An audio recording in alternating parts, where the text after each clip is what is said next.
Rossano Veneto, altro giro, altra corsa. Gli ingredienti per la telenovela ormai ci sono tutti. Lei contro di loro, poi l'altra che risponde e lui che, sentendosi chiamato in causa, ora entra a gamba tesa nel dibattito contro di lei. In mezzo una variante sul ritorno di alcuni terreni da edificabili ad agricoli e un'altra che invece sbloccherebbe lo stallo relativo alla costruzione di nuovi edifici.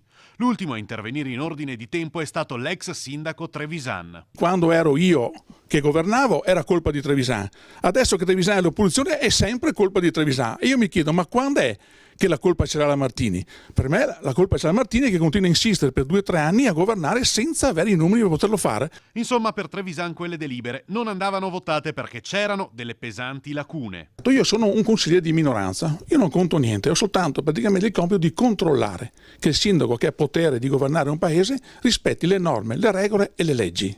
Se questo non lo fa, io intervengo col mio controllo. Traduciamo. Caro sindaco, dice Trevisan, se non riesci a tenere a bada i tuoi è meglio farsi da parte. Mi alzo e lascio che il governo, chi ha titolo di governare il paese, faccia da solo. Hanno i titoli, hanno i numeri, lo facciano, perché devo avere io la responsabilità?